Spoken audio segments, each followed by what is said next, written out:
Ever my husband episode 44। जैसे ही शिवा उस इंसान को देखता है ठीक वैसे ही शिवा 2 कदम पीछे हो जाता है और हैरानी से अपनी आंखें बड़ी बड़ी कर सामने खड़े समीर और उसके बगल में खड़ी उसकी दुल्हन को देखने लगता है, जिसे देखते ही शिवा की हैरानी की कोई सीमा ही नहीं रहती है और वह अपनी आंखों को बड़ी कर बड़ी ही हैरानी के साथ देख रहा होता है।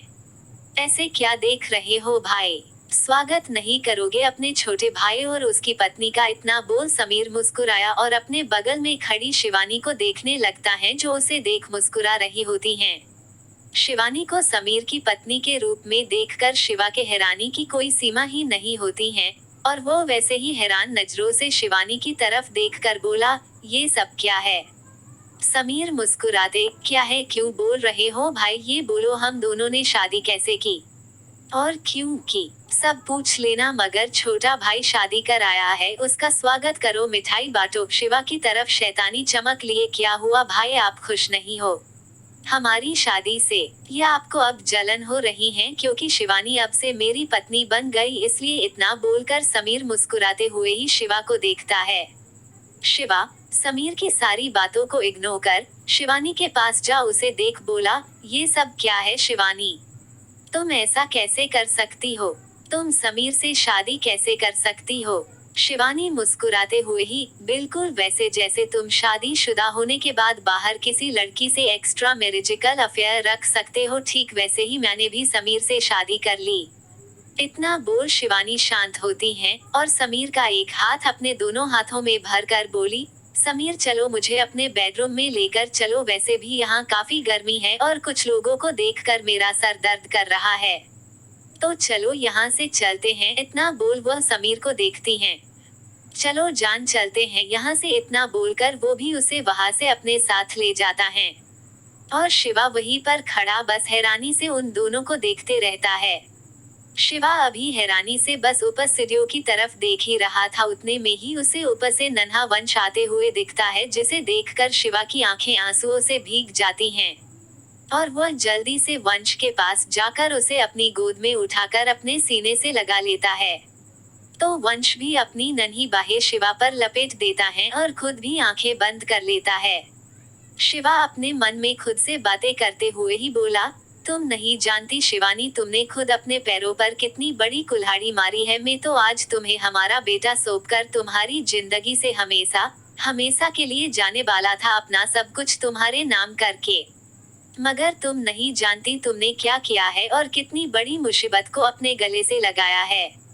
सालों पहले भी जो कुछ हुआ था, तुम बस आधा सच जानती हो, मगर पूरा सच सिर्फ मुझे ही पता है और मेरे अलावा उन लोगों को जिन्होंने हमारे साथ गेम खेला है। मैं सालों पहले ही अपना सब कुछ खो चुका हूँ शिवानी, क्योंकि मैंने सालों पहले तुम्हें और हमारे बेटे को खोया था, मगर अब मैं तुम्हें वापस से वही सब नहीं झेलने दूंगा जो तुमने सालों पहले सहा है। मैंने तुम्हारे साथ जो भी गलत किया मुझे उसका अफसोस है, मगर मैंने जो किया वही सब किसी और को तुम्हारे साथ बिल्कुल भा नहीं करने दूंगा। प्यार करता हूँ मैं तुमसे, आज भी तुम पत्नी हो मेरी और अब तो मेरे बेटे की माँ भी हो। अगर तुम्हें नफरत करना मुझसे तो करो, मुझसे नफरत में नहीं रोकूंगा तुम्हें, मगर इस तरह से मैं तुम्हें वापस से किसी की साजिशों का शिकार नहीं होने दूंगा, ना ही तुम्हारे साथ कुछ भी गलत होने दूंगा। उसके लिए मुझे तुम्हारी नजरों में और भी गिरना पड़े तो मैं गिरूंगा, मगर तुम्हारे साथ कुछ भी गलत नहीं होने दूंगा। उसके लिए अब मुझे वो कदम ही क्यों ना उठाना पड़े जो मैं उठाना नहीं चाहता था। इतना बोल शिवा की आंखों से आंसू बेह निकलते हैं, तभी वंश की आवाज उसके कानों से टकराई जो उससे बोला, डेडी मुझे भूख लगी है, कुछ खाने को दो ना डेडी, फिर हम मम्मा से मिलने और उन्हें अपने साथ लाने चलेंगे। इतना बोलकर शिवा को देखने लगता है तो शिवा बस खामोश सा अपने बेटे को देखने लगता है। समीर का रूम। जैसे ही शिवानी कमरे के अंदर आती है ठीक वैसे ही वह अपने गले में डली वरमाला को निकाल एक कोने में फेंक देती है और जमीन पर ही बैठ जोरों से रोने लगती हैं, जिसे ऐसे रोते देखकर समीर शिवानी के पास आता है और उसके ही सामने जमीन पर बैठ रोती हुई शिवानी को देखकर बोला, ऐसे रोने से कुछ नहीं होगा शिवानी, भूलो मत तुम यहाँ पर किस उद्देश्य से आई हो। अगर तुम ऐसे ही रोती रही तो कुछ भी नहीं होगा तुमसे, अपने मकसद से भटको नहीं, बस उस शिवा को बर्बाद करने का सोचो, इतना बोल समीर शांत हो जाता है। शिवानी रोते हुए, मुझे बस मेरा बेटा वापस चाहिए, तुम्हें उस शिवा से बदला लेना है, लो उसे खत्म करना है, करो, चाहो तो मार कर सड़क पर फेंक दो, मुझे उसकी परवाह नहीं, मुझे बस मेरा बेटा चाहिए। इतना बोलते ही शिवानी वापस से रो पड़ती है। तो शिवानी की बातों को सुनकर समीर की आंखें चमक उठती हैं और वह वैसे ही अपनी चमकती हुई आंखों से शिवानी को देख बोला, तुम्हें तुम्हारा बेटा मिल जाएगा और उस शिवा की जान लेकर मुझे मेरा बदला। इतना बोल वह मुस्कुराते हुए ही शिवानी को देखने लगता है। एपिसोड 45। बाहर डाइनिंग हॉल में खाने के मेज पर वंश एक चेयर पर बैठा हुआ था और उसी के पास शिवा था, जिसकी गोद में वंश बैठा हुआ नाश्ता कर रहा था। शिवा ने खुद ही अपने बेटे के लिए पोहा बनाया था और वो अपने ही हाथों से उसे खिला रहा होता है। अभी शिवा वंश को खाना खिला ही रहा था, उतने में ही उसके कानों में पायल की आवाज पड़ती है। झन झन झन, जिसे सुनकर जैसे ही शिवा अपनी नजरों को उठाकर सामने की तरफ देखता है, ठीक वैसे ही उसकी आंखें सामने ही जम जाती है जहां से शिवानी आ रही थी, जिसने एक रेड कलर की नेट वाली सुंदर सी साड़ी पहन रखी थी। स्लीवलेस ब्लाउज, डीप नेक वाला और नेट की साड़ी होने की वजह से शिवानी का सुंदर बदन बाहर ही झलक रहा होता है, जो काफी ज्यादा अट्रैक्टिव लग रहा था।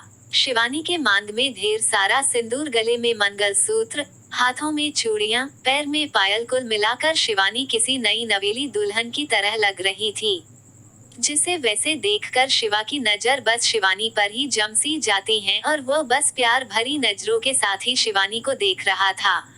अभी शिवा शिवानी को देख ही रहा था, उतने में ही समीर पीछे से आता है और शिवानी को उसकी कमर से थाम लेता है, जिसे देखकर शिवानी के होठों पर मुस्कान आ जाती है और वह बस शिवा के चेहरे के उड़े हुए रंग को देखे जा रहा होता है। तो वंश जैसे ही उसकी नजर अपनी मम्मा पर पड़ती है, ठीक वैसे ही वह झट से शिवा के गोद से नीचे उतरकर शिवानी की तरफ भागता है और उसके पैरों से लिपट जोर से चिल्लाया, मम्मा। जैसे ही वंश शिवानी के पैरों से लिपटता है, ठीक वैसे ही शिवानी के कदम अपनी जगह पर ही जम से जाते हैं और वह झुककर अपने बेटे को देखने लगती हैं, जो उसके पैरों से लिपटा हुआ था, जिसे देखते ही शिवानी की आंखें आंसुओं से भीग जाती हैं और वह झट से अपने बेटे को अपने सीने से लगा लेती हैं और उसे काफी कसकर टाइट हग कर बोली, कैसे हो वंश, तुम ठीक तो हो ना बच्चा, और आपको ये सर पर चोट कैसे आ गई? इस इंसान ने कहीं तुम्हारे साथ कुछ गलत तो नहीं किया ना बेटा, आप ठीक तो हो ना? ये बोलते हुए ही वह वंश को खुद से दूर कर उसे अच्छी तरह से देखने लगती हैं और उसे देखने के बाद उसका चेहरा अपने दोनों हाथों में भरकर ढेर सारी किस उसके गालों पर करने लगती हैं। तो अपनी मम्मा की किस पाकर वंश खुश हो जाता है, मगर उनकी बात सुनकर वह बोला, मम्मा डैडी ने मुझे बिल्कुल भी परेशान नहीं किया, बल्कि उन्होंने मेरा काफी अच्छी तरह से ध्यान रखा और ये चोट मेरी ही गलती की वजह से आई है। मुझे अगर मैं भागने की कोशिश नहीं करता तो कार से गिरता नहीं और चोट भी नहीं आती। इतना बोलकर वह शांत हो जाता है। तो वंश के मुंह से शिवा के लिए डेरी शब्द सुनते ही शिवानी की आंखें हैरानी से फैल जाती है और उसकी हैरानी तब ज्यादा बढ़ती जब वंश ये बोलता है, डेरी ने उसका ध्यान रखा, जिसे सुनते ही शिवानी की आंखें और भी हैरान हो जाती हैं और वो उसी हैरानी के साथ ही शिवा को देखने लगती हैं, जो वंश को देख रहा था, जिसे ऐसे वंश की तरफ देखते हुए पाकर शिवानी वंश के सर पर हाथ रखकर बोली, अगर तुम्हारा नाश्ता हो गया हो तो तुम यहाँ से जाओ और खेलो। इतना बोल वह वंश का गाल चूम लेती हैं। ओके मम्मा, इतना बोलकर वंश भी वहाँ से चला जाता है। वंश के वहाँ से जाते ही शिवानी की आंखें गुस्से से भर जाती है और वो उसी गुस्से में ही शिवा को घूर कर देखती हैं और उसे देखकर जोर से चिल्लाते हुए ही बोली, तुम्हारी हिम्मत भी कैसे हुई मेरे बेटे के मन में अपने लिए प्यार जगाने की और उसे ये बताने की वो तुम्हारा बेटा है? समीर शिवा को देख बोला, क्या भाई आप कितने बड़े बेशर्म हो जो इस तरह से एक बच्चे को मोहरा बनाया और उसे अपने पास रख लिया। पहले क्या कम था जो अब फिर से आपने शिवानी के साथ इतना कुछ गलत किया और उससे उसके बेटे को भी छीन लिया। छी भाई, मुझे तो आपको भाई बोलने में भी शर्म आती है। आप सच में काफी ज्यादा बुरे और गंदे हो भाई, आपको ऐसा नहीं करना था। ये बोलते हुए ही समीर की आंखें चमक रही थी। शिवा मुस्कुराते हुए, तो तुम्हें लगता है तुमने शिवानी से शादी की है? समीर मुस्कुराते हुए, हाँ बिल्कुल, मैंने और शिवानी हम दोनों ने ही शादी की है। शिवा वैसे ही मुस्कान लिए, कानूनी तौर पर बिना डिवोर्स के कोई भी दूसरी शादी नहीं कर सकता है, और अगर शादीशुदा होते हुए भी किसी ने ऐसा किया तो उसे धोखा देने के जुर्म में सजा और उसकी दूसरी शादी को शादी नहीं माना जाता है। ठीक वैसे ही शिवानी और मेरा हम दोनों का तो कभी तलाक हुआ ही नहीं, तो तुम कैसे एक शादीशुदा लड़की से शादी कर सकते हो? लगता है तुम्हें जेल जाने का कुछ ज्यादा ही शौक चढ़ा हुआ है। इतना बोल वो मुस्कुराते हुए शिवानी को देखता है, जिसके चेहरे पर उसकी बात सुनकर गुस्सा आ गया था। तो तुम्हें लगता है समीर और मेरी शादी वैलिड नहीं है, तो फिर तुम्हारी और अंतरा उसकी शादी का क्या?